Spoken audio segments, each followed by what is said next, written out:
Hello everyone welcome back to your own channel Scientia. ਹਾਂਜੀ, ਤੁਸੀਂ ਜਾਣਦੇ ਹੋ ਆਪਾਂ ਆਪਣੇ ਚੈਨਲ ਤੇ ਸਾਇੰਸ ਦੀ ਐਗਜ਼ਾਮ ਕਰ ਰਹੇ ਹਾਂ ਔਰ ਇਸ ਟਾਈਮ ਆਪਾਂ ਈਟੀਟੀ ਐਗਜ਼ਾਮ ਦੀ ਪ੍ਰਿਪਰੇਸ਼ਨ ਕਰ ਰਹੇ ਹਾਂ। ਅਗਰ ਤੁਸੀਂ ਚੈਨਲ ਤੇ ਨਿਊ ਹੋ ਤਾਂ ਚੈਨਲ ਨੂੰ ਸਬਸਕ੍ਰਾਈਬ ਕਰਨਾ ਨਾ ਭੁੱਲਿਓ, ਬੈਲ ਆਈਕਨ ਨੂੰ ਪ੍ਰੈਸ ਕਰ ਲਿਓ ਸੋ ਦੈਟ ਤੁਹਾਨੂੰ ਸਾਰੀਆਂ ਅਪਡੇਟਸ ਮਿਲਦੀਆਂ ਰਹਿਣ। ਹਾਂਜੀ, ਅੱਜ ਆਪਾਂ ਨੇ ਲਾਸਟ ਕਲਾਸ ਲਗਾਈ ਸੀ ਐਟਮਸ ਐਂਡ ਮੋਲੀਕਿਊਲ ਦੀ, ਉਸ ਦੇ ਆਪਾਂ MCQs ਕਰਾਂਗੇ। ਉਮੀਦ ਹੈ ਤੁਸੀਂ ਉਹ ਚੈਪਟਰ ਕਵਰ ਕਰ ਚੁੱਕੇ ਹੋ। ਅੱਜ ਇਹਨਾਂ ਦੇ ਆਪਾਂ ਕੀ ਕਰਾਂਗੇ, MCQs ਕਰਾਂਗੇ। ਕਲੀਅਰ? ਤੁਸੀਂ ਨਾਲ ਨਾਲ ਸੋਲਵ ਕਰਦੇ ਰਹਿਣੇ ਆ ਸੋ ਦੈਟ ਤੁਸੀਂ ਵੀ ਵਧੀਆ ਮਾਰਕਸ ਲੈ ਸਕੋ। ਠੀਕ ਹੈ ਜੀ, ਫਸਟ ਵਨ ਦੇਖਦੇ ਹਾਂ। ਹਾਂਜੀ, ਫਸਟ ਜੋ ਆਪਣੇ ਕੋਲ MCQ ਹੈ, ਕਹਿੰਦੇ the mass number of an atom is equal to number of. ਜੋ ਮਾਸ ਨੰਬਰ ਹੁੰਦਾ ਕਿਸੇ ਵੀ ਐਟਮ ਦਾ ਉਹ ਕਿਸ ਦੇ ਇਕੁਅਲ ਹੁੰਦਾ। ਕਲੀਅਰ? ਮਤਲਬ ਕਿੰਨੇ ਨੰਬਰ ਆਫ ਡੈਸ਼ ਦੇ ਇਕੁਅਲ ਹੁੰਦਾ। ਦੇਖੋ, ਮਾਸ ਨੰਬਰ ਕਿਸੇ ਵੀ ਐਟਮ ਦਾ ਉਹ ਕਿਸ ਦੇ ਇਕੁਅਲ ਹੁੰਦਾ, ਜਿੰਨੇ ਨੰਬਰ ਆਫ ਆਪਣੇ ਕੋਲ ਕੀ ਹੋਣ, ਪ੍ਰੋਟੋਨ ਪਲਸ ਨਿਊਟਰੋਨ। ਇਹਨਾਂ ਦੋਨਾਂ ਨੂੰ ਮਿਲਾ ਕੇ ਆਪਣੇ ਕੋਲ ਕੀ ਬਣ ਜਾਂਦਾ ਹੈ, ਮਾਸ ਨੰਬਰ ਬਣ ਜਾਂਦਾ। ਹੁਣ ਪ੍ਰੋਟੋਨ ਪਲਸ ਨਿਊਟਰੋਨ ਇੱਥੇ ਅਲੱਗ-ਅਲੱਗ ਆਪਸ਼ਨ ਵੀ ਹੈ, ਪਰ ਆਪਾਂ ਇਹਨਾਂ ਨਾਲ ਨਹੀਂ ਜਾਣਾ ਕਿਉਂਕਿ ਪ੍ਰੋਟੋਨ ਅਤੇ ਨਿਊਟਰੋਨ ਨੂੰ ਜਦੋਂ ਆਪਾਂ ਮਿਲਾ ਦਿੰਦੇ ਹਾਂ ਆਪਣੇ ਕੋਲ ਕੀ ਬਣ ਜਾਂਦੇ ਨੇ, ਨਿਊਕਲੀਓਨ ਬਣ ਜਾਂਦੇ ਨੇ। ਕੀ ਬਣ ਜਾਂਦੇ ਨੇ? ਨਿਊਕਲੀਓਨ। ਕਲੀਅਰ? ਤਾਂ ਇਸ ਕੁਐਸਚਨ ਦਾ ਰਾਈਟ ਆਨਸਰ ਕੀ ਹੈ ਆਪਣੇ ਕੋਲ? ਆਪਸ਼ਨ ਏ ਕੀ ਆਪਣੇ ਕੋਲ ਰਾਈਟ ਆਨਸਰ ਹੈ। ਕਲੀਅਰ ਹੋਇਆ? ਨੈਕਸਟ ਆਪਾਂ ਗੱਲ ਕਰਾਂਗੇ ਸੈਕਿੰਡ ਕੁਐਸਚਨ ਦੀ। ਹਾਂਜੀ, ਸੈਕਿੰਡ ਕੁਐਸਚਨ ਕੀ ਹੈ, number of neutron present in hydrogen atom is. ਕਹਿੰਦੇ ਹਾਈਡਰੋਜਨ ਐਟਮ ਦੇ ਵਿੱਚ ਕਿੰਨੇ ਆਪਣੇ ਕੋਲ ਨਿਊਟਰੋਨ ਪ੍ਰੈਜੈਂਟ ਹੁੰਦੇ ਆ। ਦੇਖੋ, ਹਾਈਡਰੋਜਨ ਐਟਮ ਦੀ ਅਗਰ ਮੈਂ ਗੱਲ ਕਰਾਂ, ਅਟੋਮਿਕ ਨੰਬਰ ਕਿੰਨਾ ਹੈ? 1। ਮਾਸ ਨੰਬਰ ਵੀ ਕਿੰਨਾ ਆਪਣੇ ਕੋਲ? 1। ਤਾਂ ਹੁਣ ਅਗਰ ਆਪਾਂ ਗੱਲ ਕਰੀਏ ਮਾਸ ਨੰਬਰ ਕਿਸ ਦੇ ਇਕੁਅਲ ਹੁੰਦਾ, ਜਿੰਨੇ ਨੰਬਰ ਆਫ ਆਪਣੇ ਕੋਲ ਪ੍ਰੋਟੋਨ ਅਤੇ ਨਿਊਟਰੋਨ ਹੈ। ਨਿਊਟਰੋਨ ਆਪਾਂ ਨਿਕਾਲਨੇ ਹੈ। ਅਗਰ ਆਪਾਂ ਗੱਲ ਕਰੀਏ, ਸੇਮ ਹੀ ਫੋਰਮੂਲਾ ਆ ਗਿਆ। ਹਾਂਜੀ, ਤਾਂ ਅਗਰ ਮੈਂ ਇਸ 'ਚ ਗੱਲ ਕਰਾਂ, ਮਾਸ ਨੰਬਰ ਆਪਣੇ ਕੋਲ 1 ਹੈ ਐਂਡ ਪ੍ਰੋਟੋਨ ਦੀ ਗੱਲ ਕਰੀਏ ਇਹ ਵੀ 1 ਨੇ। ਨਿਊਟਰੋਨ ਆਪਾਂ ਕੀ ਕਰਨੇ ਆ, ਫਾਈਂਡ ਆਊਟ ਕਰਨੇ ਆ ਕਿਸ ਦੇ, ਹਾਈਡਰੋਜਨ ਦੇ। ਤਾਂ ਹੁਣ ਨਿਊਟਰੋਨ ਕਿੰਨੇ ਆ ਗਏ, 1 ਉੱਧਰ ਜਾ ਕੇ ਸਬਟਰੈਕਟ ਹੋ ਗਿਆ 0। ਤਾਂ ਹਾਈਡਰੋਜਨ ਦੇ ਵਿੱਚ ਨੰਬਰ ਆਫ ਨਿਊਟਰੋਨ ਕਿੰਨੇ ਹੁੰਦੇ ਆ? 0 ਹੁੰਦੇ ਆ। ਕਲੀਅਰ? ਤਾਂ ਇਸ ਕੁਐਸਚਨ ਦਾ ਅਗਰ ਮੈਂ ਰਾਈਟ ਆਨਸਰ ਦੀ ਗੱਲ ਕਰਾਂ ਸੈਕਿੰਡ ਕੁਐਸਚਨ ਦੀ, ਤਾਂ ਕੀ ਆ ਜਾਊਗਾ ਆਪਣੇ ਕੋਲ? ਆਪਸ਼ਨ ਏ ਕੀ ਆ ਜਾਏਗਾ ਰਾਈਟ ਆਨਸਰ। ਕਲੀਅਰ? ਨੈਕਸਟ ਆਪਾਂ ਗੱਲ ਕਰਾਂਗੇ third question the. ਪ੍ਰੋਟੀਅਮ, deuterium and tritium are isotopes of. ਕਹਿੰਦੇ ਇਹ ਤਿੰਨੋਂ ਕਿਸ ਦੇ ਆਈਸੋਟੋਪਸ ਹੁੰਦੇ ਹਨ? ਰੋਹੀਡੀਅਮ ਦੇ, ਸੋਡੀਅਮ ਦੇ, ਹਾਈਡਰੋਜਨ ਦੇ, ਹੀਲੀਅਮ ਦੇ। ਦੇਖੋ, ਇਹਨਾਂ ਨੇ ਇੱਕ ਚੀਜ਼ ਦੇਖੋ ਕਿੰਨੀ ਆਪਸ਼ਨਸ ਧਿਆਨ ਨਾਲ ਪਾਈ ਹੋਈ ਹੈ। ਸਭ ਦੇ ਪਿੱਛੇ IUM ਵਾਲੇ ਆਪਸ਼ਨਸ ਜ਼ਿਆਦਾ ਪਾਏ ਹੋਏ ਆ। ਕਲੀਅਰ? ਸੋ ਦੈਟ ਕਿ ਬੱਚਾ ਕਨਫਿਊਜ਼ ਹੋ ਜੇ, ਕਿਉਂਕਿ ਇਹ ਆਪਾਂ ਕਹਿੰਦੇ ਨਾ ਇੱਕ ਸੀਕੁਐਂਸ 'ਚ ਬਣ ਰਹੀ ਹੈ, ਤਾਂ ਆਪਾਂ ਇੱਦਾਂ ਕਨਫਿਊਜ਼ ਨਹੀਂ ਹੋਣਾ। ਕਲੀਅਰ ਹੈ ਜੀ? ਤਾਂ ਇਸ ਕੁਐਸਚਨ ਦਾ ਰਾਈਟ ਆਨਸਰ ਆਪਾਂ ਨੂੰ ਪਤਾ ਹੀ ਹੈ ਕਿ ਇਹ ਤਿੰਨੇ ਕਿਸ ਦੇ ਆਈਸੋਟੋਪ ਨੇ? ਹਾਈਡਰੋਜਨ ਦੇ। ਤਾਂ ਇਸ ਕੁਐਸਚਨ ਦਾ ਰਾਈਟ ਆਨਸਰ ਕੀ ਆ ਜਾਊਗਾ ਆਪਣੇ ਕੋਲ? Option C. Protium, deuterium and tritium are isotopes of hydrogen. ਇਸ ਦੇ ਵਿੱਚ ਅਟੋਮਿਕ ਨੰਬਰ ਸੇਮ ਰਹਿੰਦਾ ਬਟ ਮਾਸ ਨੰਬਰ ਕੀ ਹੁੰਦਾ?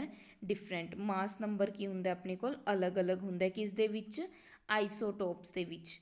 ਇਹ ਧਿਆਨ 'ਚ ਰੱਖਣੀਆਂ ਨੇ ਕੰਡੀਸ਼ਨਸ। ਨੈਕਸਟ ਆਪਾਂ ਨੈਕਸਟ ਕੁਐਸਚਨ ਕਰਾਂਗੇ ਆਪਣਾ ਫੋਰਥ MCQ। ਫੋਰਥ ਕੀ ਹੈ, ਐਲੀਮੈਂਟ ਵਿਦ ਵੈਲੈਂਸੀ 1। ਉਹ ਐਲੀਮੈਂਟ ਜਿਨ੍ਹਾਂ ਦੀ ਵੈਲੈਂਸੀ ਕੀ ਹੁੰਦੀ ਹੈ? 1 ਹੁੰਦੀ ਹੈ। ਉਹਨਾਂ ਨੂੰ ਆਪਾਂ ਕੀ ਕਹਿ ਸਕਦੇ ਹਾਂ? ਆਲਵੇਜ਼ ਮੈਟਲ, ਹਮੇਸ਼ਾ ਮੈਟਲ। ਆਲਵੇਜ਼ ਮੈਟਲॉयड, ਮਤਲਬ ਜਿਨ੍ਹਾਂ ਕੋਲ ਮੈਟਲ ਅਤੇ ਨੋਨ ਮੈਟਲ ਦੋਨਾਂ ਦੀਆਂ ਪ੍ਰੋਪਰਟੀਜ਼ ਹੋਣ। ਆਈਦਰ ਮੈਟਲ ਜਾਂ ਨੋਨ ਮੈਟਲ, ਮੈਟਲ ਵੀ ਹੋ ਸਕਦਾ ਨੋਨ ਮੈਟਲ ਵੀ ਹੋ ਸਕਦਾ। ਆਲਵੇਜ਼ ਨੋਨ ਮੈਟਲ ਜਾਂ ਹਮੇਸ਼ਾ ਨੋਨ ਮੈਟਲ। ਦੇਖੋ, ਇਸ ਕੁਐਸਚਨ ਦਾ ਰਾਈਟ ਆਨਸਰ ਆਪਸ਼ਨ ਸੀ ਆਊਗਾ, ਕਿਉਂਕਿ ਐਵੇਂ ਦੇ ਬਹੁਤ ਸਾਰੇ ਐਲੀਮੈਂਟ ਨੇ ਜਿਨ੍ਹਾਂ ਦੀ ਵੈਲੈਂਸੀ ਕੀ ਹੈ? 1 ਹੈ। ਇਗਜ਼ਾਮਪਲ ਨਾਲ ਸਮਝਦੇ, ਜਿਵੇਂ ਹੁਣ ਕਲੋਰੀਨ ਹੈ। ਕਲੋਰੀਨ ਦਾ ਅਟੋਮਿਕ ਨੰਬਰ 17, ਕੌਨਫੀਗਰੇਸ਼ਨ 2, 8, 10। ਤਾਂ ਇਸ ਦੀ ਵੈਲੈਂਸੀ ਕਿੰਨੀ ਹੋ ਗਈ? 1। ਤਾਂ ਇਹ ਕੀ ਹੁੰਦਾ ਆਪਣੇ ਕੋਲ? ਨੋਨ ਮੈਟਲ ਹੁੰਦਾ। ਸਿਮਿਲਰਲੀ ਅਗਰ ਮੈਂ ਲੀਥੀਅਮ ਦੀ ਗੱਲ ਕਰਾਂ, ਅਟੋਮਿਕ ਨੰਬਰ 3, ਕੌਨਫੀਗਰੇਸ਼ਨ 2, 1। ਇਸ ਦੀ ਵੈਲੈਂਸੀ ਵੀ ਕਿੰਨੀ ਆਪਣੇ ਕੋਲ? 1। ਇਹ ਕੀ ਆਪਣੇ ਕੋਲ? ਮੈਟਲ। ਤਾਂ ਇਸ ਲਈ ਇਹ ਮੈਟਲ ਵੀ ਹੋ ਸਕਦਾ, ਨੋਨ ਮੈਟਲ ਵੀ ਹੋ ਸਕਦਾ। ਤਾਂ ਆਪਸ਼ਨ ਸੀ ਕੀ ਹੋ ਜੂਗੀ ਆਪਣੇ ਕੋਲ? ਰਾਈਟ ਹੋ ਜੂਗੀ। ਕਲੀਅਰ? ਨੈਕਸਟ ਆਪਾਂ ਗੱਲ ਕਰਾਂਗੇ ਫਿਫਥ ਕੁਐਸਚਨ ਦੀ। ਵੇਟ, ਹਾਂਜੀ, ਫਿਫਥ ਕੁਐਸਚਨ ਦੀ ਗੱਲ ਕਰਦੇ ਹਾਂ। फिफ्थ क्वेश्चन अपने कोल की है, the electronic distribution of aluminium atom is. Aluminium atom की इलैक्ट्रॉनिक कॉन्फिगरेशन पूछी है या डिस्ट्रीब्यूशन पूछी है। देखो एलूमीनियम का अटोमिक नंबर कितना होंगे 13। किस तरीके ना कॉन्फिगरेशन लिखोगे 2 8 3। देख लो हूँ राइट ऑप्शन की है, option A is right answer. Clear. Next आप गल करांगे सिक्स्थ क्वेश्चन की। सिक्स्थ क्वेश्चन की है देखो अपने को, an atom with 3 protons 4 neutron will have a valency of. कहते किन्नी वैलेंसी होगी अगर किसी भी एटम की अगर आप गल करिए 3 प्रोटॉन्स ने एंड न्यूट्रॉन किन्ने ने अपने को 4 ने। हुण देखो ये ईजी है, बिल्कुल ईजी है, बस तुसी थोड़ा जा ध्यान नाल करोगे तो हो जूगा। हुण अपने को अगर आप कंसैप्ट्स लगाइए, प्रोटॉन किन्ने दिते हुए हैं 3, इसका मतलब इलैक्ट्रॉन भी किन्ने हो गए 3, इसका मतलब अटोमिक नंबर भी की हो गया अपने को 3 हो गया, क्योंकि जिन्ना नंबर ऑफ अटोमिक नंबर होंगे उन्ने ही इलैक्ट्रॉन होंगे उन्ने ही प्रोटॉन होंगे। हुण अटोमिक नंबर 3 किसका होंगे लीथियम का, हुणे किता सी 3, तो इसकी कॉन्फिगरेशन 2 1। इसकी वैलेंसी कितनी आ गई अपने को, वैलेंसी कढ़नी सिखाई सी ना, वैलेंसी कितनी आ गई अपने को 1, तो राइट आंसर की हो जाऊगा 1। आप देख लें कि ऑप्शन की है सही है अपने को, हाँ जी ऑप्शन सी की हो गया अपने को राइट आंसर। क्लीयर। हाँ जी नैक्सट आप 7th क्वेश्चन करांगे, the model of the atom was given by. कहते जो एटम का मॉडल सी वो किन्ना ने दिता सी। ऑप्शनस की ने, नील बोहर एंड ऑप्शन बी है गोल्डस्टीन, ऑप्शन सी है जे थॉमसन, ऑप्शन डी है रदरफोर्ड। तो आपने दसना है जो अपने कोल एटम का मॉडल सी। देखो मॉडल सब तो पहला किन्ना ने दिता सी, ਜਦੋਂ ਕਿਸੇ फस्ट सैकेंड ना लिखा हो आप सब तो पहला की गल करांगे फस्ट की ही गल करांगे। Wait for a second. हाँ जी तो देखो सब तो पहला आपू एटम के मॉडल की गल किन्ना ने की सी, जे थॉमसन ने। तो इस क्वेश्चन का राइट आंसर ऑप्शन सी होएगा। किस तरीके नाल उन्होंने गल की सी ना कि अपने को वाटरमैलन शेप का होएगा जिस दे विच red part and green part होएगा। आप कर लें, वेट करो, हाँ जी कि ये सारा किसका होएगा रैड पार्ट होएगा। इस दे विच की हुंदा अपने को ब्लैक सीड्स लगे हुंदे ने। यह की है फस्ट मॉडल सी जो किन्ना ने दिता सी, जे थॉमसन ने दिता सीगा। सो इस क्वेश्चन का राइट आंसर की हो गया option C, J Thomson. Clear. Next गल करांगे 8th क्वेश्चन की। हाँ जी 8th क्वेश्चन की कहते आपां नूं, कहते Rutherford's alpha particles scattering experiment result into discovery of. कहते जो रदरफोर्ड ने एक्सपैरीमेंट किया सी अल्फा पार्टिकल्स स्ट्राइक करवाइया सी, एक स्क्रीन लगी हुई सी, आप एक्सपैरीमेंट डिस्कस भी किया सी। कहते उस दे अकॉर्डिंग दसना है कि रदरफोर्ड ने की डिस्कवर किया सी, अपने को किस चीज़ की डिस्कवरी हुई सी। हाँ जी इलैक्ट्रॉन की, प्रोटोन की, न्यूक्लीयस की या एटोमिक मास की। तो अपने को अगर आप गल करिए डिस्कवरी किसकी की सी न्यूक्लीयस की, क्योंकि उन्होंने की किया सेंटर दे विच एटम दे कोई ना कोई मास प्रेजेंट है जिस दे करके जो रेज हैं टकरा के की है उत्थों वापिस आ रही है, मतलब अगे पास आउट नहीं हो रही या फिर एक एंगल ते मुड़ रही ने। ये 3 रिजल्ट दिते सी, तो उन्होंने किस चीज़ की डिस्कवरी की सी न्यूक्लीयस की। तो राइट आंसर की हो जाऊगा ऑप्शन सी हो जाऊगा राइट आंसर। क्लीयर। नैक्सट आप 9th क्वेश्चन देखते हैं। हाँ जी 9th क्वेश्चन देखो, isotopes of an element have. Isotope की होंगे है। ऑप्शन है same physical property, option B different chemical properties sorry, option C है different number of neutrons, neutron अलग होंगे है, option D different atomic number या अटोमिक नंबर की होंगे है डिफरेंट होंगे है। देखो अगर मैं गल करा आइसोटोप आप सिर्फ इन्ना क याद रखते हैं जिन्हों का सेम अटोमिक नंबर होवे ते डिफरेंट की होवे मास नंबर यानी कि ए। तो हुण इस तो अगर मैं गल करा सेम अटोमिक नंबर, तो इसका की मतलब होया आह वाली ऑप्शन कैंसल हो गई डी, डिफरेंट अटोमिक नंबर तो होंगे ही नहीं है। हुण देखो न्यूट्रॉन्स की होंगे है, न्यूट्रॉन्स किवें निकालते आप अपने को न्यूट्रॉन्स के अंदर ए माइनस जेड मास नंबर चो अगर मैं अटोमिक नंबर माइनस करदा तो अपने को की आ जाएंगे ਨਿਊਟਰੋਨਸ ਆ ਜਾਣਗੇ। ਹੁਣ ਇਸ ਦੇ ਵਿੱਚ ਕਿਸ ਦਾ ਫਰਕ ਹੁੰਦਾ ਹੈ? ਆਪਣੇ ਕੋਲ ਨਿਊਟਰੋਨਸ ਦਾ ਫਰਕ ਹੁੰਦਾ ਹੈ, ਇਸ ਲਈ ਆਪਣੇ ਕੋਲ ਜੋ ਮਾਸ ਹੈ ਸਭ ਦਾ ਕੀ ਆਉਂਦਾ ਹੈ? ਅਲੱਗ-ਅਲੱਗ ਆਉਂਦਾ ਹੈ। ਕਲੀਅਰ? ਕਿਉਂਕਿ ਆਪਣੇ ਕੋਲ ਹੁਣ ਦੇਖੋ ਐਗਜ਼ਾਮਪਲ ਨਾਲ ਸਮਝਦੇ ਹਾਂ ਇਹ ਚੀਜ਼। ਜਿਵੇਂ ਹਾਈਡਰੋਜਨ ਹੈ, ਮੈਂ ਲਿਖ ਲਾਂ ਪਹਿਲਾਂ। ਹਾਈਡਰੋਜਨ ਦੇ 3 ਆਈਸੋਟੋਪ ਹੋ ਗਏ। ਹੁਣ ਦੇਖੋ ਅਗਰ ਮੈਂ ਨੰਬਰ ਆਫ ਨਿਊਟਰੋਨਸ ਦੀ ਗੱਲ ਕਰਾਂ, ਨੰਬਰ ਆਫ ਨਿਊਟਰੋਨਸ ਆਪਾਂ ਕਿਸ ਤਰੀਕੇ ਨਾਲ ਨਿਕਾਲਦੇ ਹਾਂ?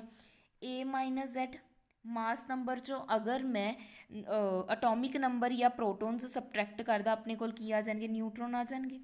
ਹੁਣ ਅਗਰ ਮੈਂ ਇਸ ਦੇ ਨਿਊਟਰੋਨ ਦੀ ਗੱਲ ਕਰਾਂ 0, ਅਗਰ ਮੈਂ ਸੈਕਿੰਡ ਡਿਊਟੀਰੀਅਮ ਦੇ ਨਿਊਟਰੋਨਸ ਦੀ ਗੱਲ ਕਰਾਂ ਕਿੰਨਾ ਆਊਗਾ? 1, ਐਂਡ ਅਗਰ ਮੈਂ ਟ੍ਰੀਟੀਅਮ ਦੇ ਨਿਊਟਰੋਨਸ ਦੀ ਗੱਲ ਕਰਾਂ 2, ਤਾਂ ਇਹਨਾਂ ਦੇ ਨਿਊਟਰੋਨਸ ਕੀ ਨੇ?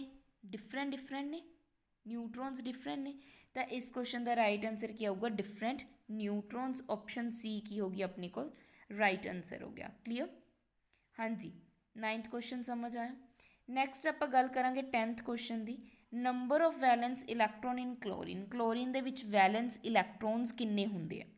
ਕਲੋਰੀਨ ਦਾ ਅਟੋਮਿਕ ਨੰਬਰ ਕਿੰਨਾ ਹੁੰਦਾ ਆਪਣੇ ਕੋਲ? 17 ਹੁੰਦਾ। ਕੌਨਫੀਗਰੇਸ਼ਨ ਕੀ ਬਣੂਗੀ? 2 8 7।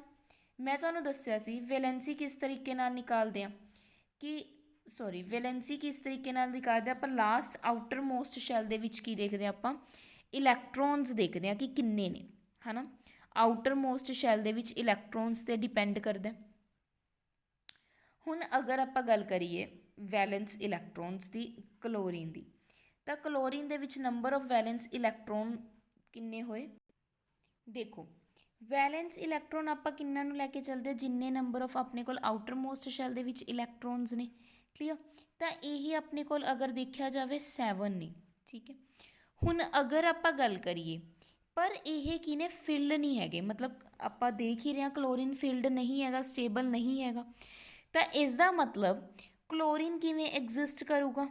ਐਜ਼ ਇੱਕ ਇਲੈਕਟ੍ਰੋਨ ਆਪਾਂ ਕਹਿੰਦੇ ਹੁੰਦੇ ਨਾ ਗੇਨ ਕਰ ਲੈਂਦਾ, ਤਾਂ ਉਹ Cl ਨੈਗੇਟਿਵ ਬਣ ਜਾਂਦਾ। ਕਲੀਅਰ?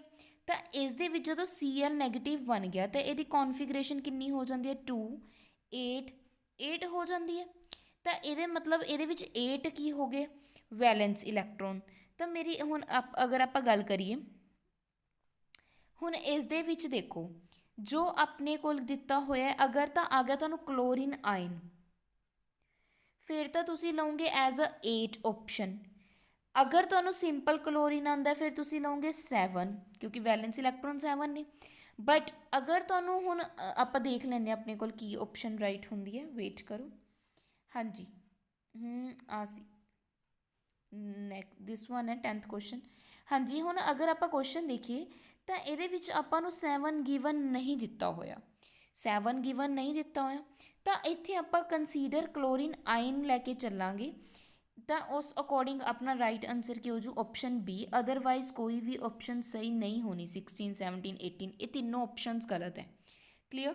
ਤਾਂ ਸੋਚ ਸਮਝ ਕੇ ਚੱਲਿਓ, ਕੁਝ ਵੀ ਪਾ ਸਕਦੇ ਆ ਉਹ। ਠੀਕ ਹੈ ਜੀ। ਨੈਕਸਟ ਆਪਾਂ ਗੱਲ ਕਰਾਂਗੇ, ਵੇਟ ਇਹਨੂੰ ਥੋੜ੍ਹਾ ਜਿਹਾ ਇਰੇਜ਼ ਕਰ ਦਈਏ। ਨੈਕਸਟ ਦੇਖੋ, ਜਿਵੇਂ ਹੁਣ ਅਗਰ ਆਪਾਂ ਗੱਲ ਕੀਤੀ ਜਾਵੇ 11th ਕੁਐਸਚਨ ਦੀ। 11th ਕੀ ਹੈ ਆਪਣੇ ਕੋਲ? Which one of the following is correct electronic configuration of sodium. ਇਹਨਾਂ ਦੇ ਵਿੱਚੋਂ ਕਹਿੰਦੇ ਇਲੈਕਟ੍ਰੋਨਿਕ ਕੌਨਫੀਗਰੇਸ਼ਨ ਕੀ ਸੋਡੀਅਮ ਦੀ ਸਹੀ ਹੈ? ਦੇਖੋ ਸੋਡੀਅਮ ਦਾ ਅਟੋਮਿਕ ਨੰਬਰ ਕਿੰਨਾ ਹੁੰਦਾ ਆਪਣੇ ਕੋਲ? 11। ਤਾਂ ਕੌਨਫੀਗਰੇਸ਼ਨ ਕੀ ਇਸ ਤਰ੍ਹਾਂ ਬਣੂਗੀ? 2 8 1 8 and 2 10 plus 1 11। So option D is right. ਦੇਖੋ ਆਪਸ਼ਨ ਸੀ ਦੇ ਵਿੱਚ 2 1 8 ਦਿੱਤਾ, ਕਨਫਿਊਜ਼ ਨਹੀਂ ਹੋਣਾ। ਪਹਿਲੇ ਸ਼ੈਲ ਦੇ ਵਿੱਚ 2 ਇਲੈਕਟ੍ਰੋਨਸ ਹੁੰਦੇ ਆ, ਦੂਸਰੇ ਦੇ ਵਿੱਚ 8 ਐਂਡ ਤੀਸਰੇ ਦੇ ਵਿੱਚ 8 ਹੁੰਦੇ ਆ। ਠੀਕ ਹੈ, ਤਾਂ 2 8 1 ਸਹੀ ਹੋ ਜਾਊਗਾ। ਕਲੀਅਰ?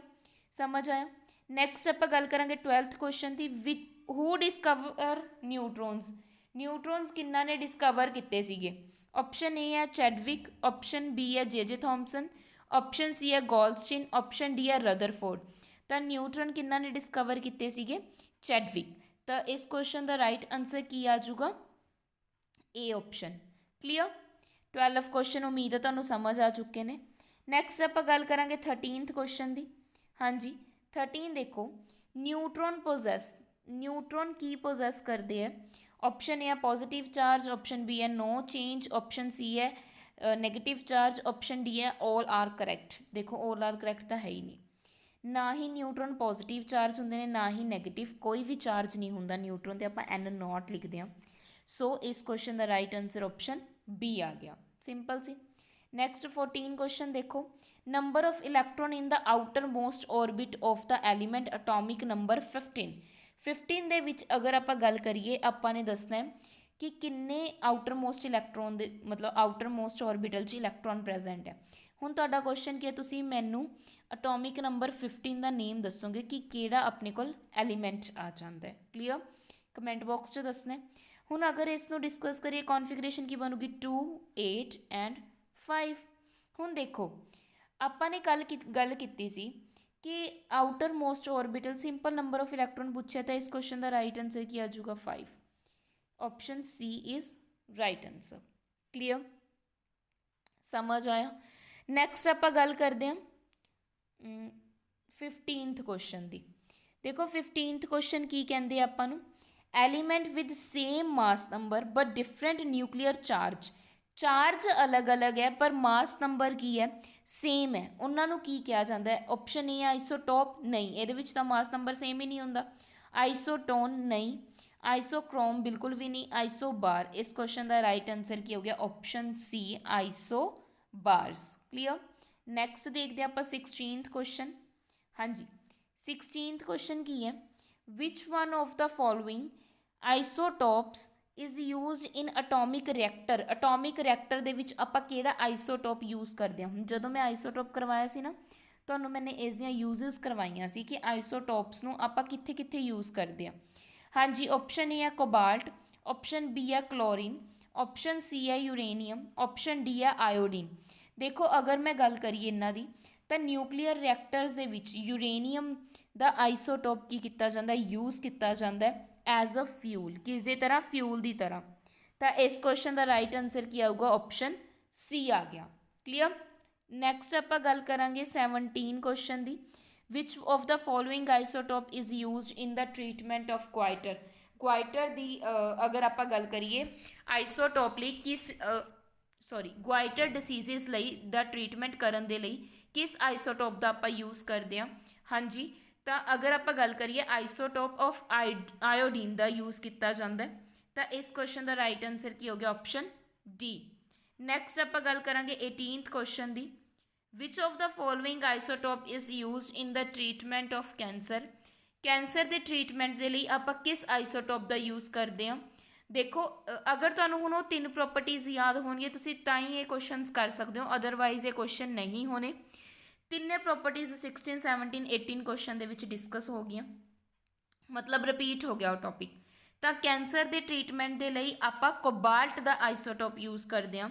सो इस क्वेश्चन का राइट आंसर की हो गया ऑप्शन ए हो गया। क्लीयर, नैक्सट 19th क्वेश्चन की गल करते हैं, विच of the following configuration of sodium atom. Sodium atom की कॉन्फिगरेशन, हुण अगर तुहानूं अटोमिक नंबर नहीं याद तो तुसीं कॉन्फिगरेशन कभी भी नहीं लिख सकते। तो कॉन्फिगरेशन याद होनी अटोमिक नंबर याद होना बहुत ज़रूरी है। सोडियम का अटोमिक नंबर कितना होंदा है 11। तो अपने को कॉन्फिगरेशन की बनूगी 2 8 1। देख लो कि ऑप्शन सही है। हाँ जी, option B is right answer. Question 19 का राइट आंसर की हो गया ऑप्शन बी। क्लीयर, नैक्सट आप गल करते हैं 20th क्वेश्चन की।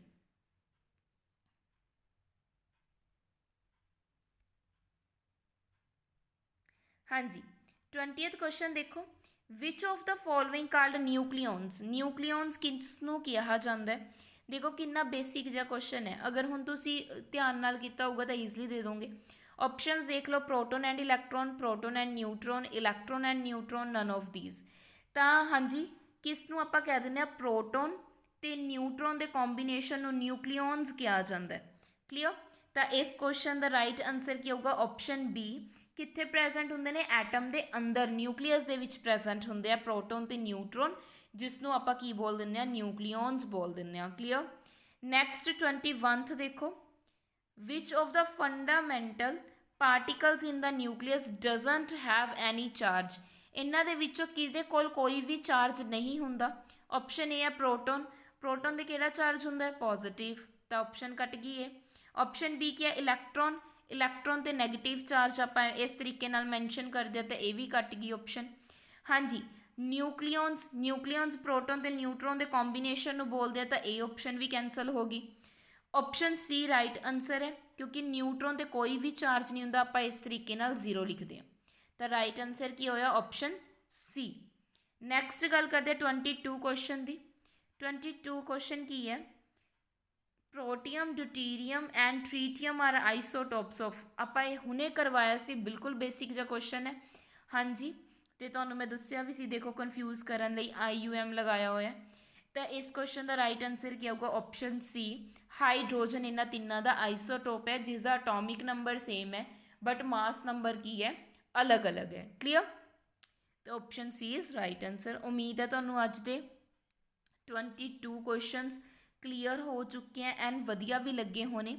हाँ जी, अगर तुहानूं वीडियोज़ वधिया लग रही हैं तो वीडियो नूं लाइक करना ना भूलो, शेयर करो अपने फ्रेंड्स नाल जो कॉम्पीटिटिव एग्जाम्स की प्रिपरेशन कर रहे हैं, स्पैशली पंजाब के एग्जाम्स होंगे हैं जो साइंस के, शेयर करो उन्होंने नाल। ठीक है जी, अगर चैनल ते न्यू हो तो चैनल को सबसक्राइब करना ना भूलो, बैल आइकन को प्रेस कर लो सो दैट तुहानूं सारियां अपडेट्स टाइम टू टाइम मिलदियां रहन। Clear, thank you so much, thank you. Please support करो चैनल को शेयर करके, थैंक यू।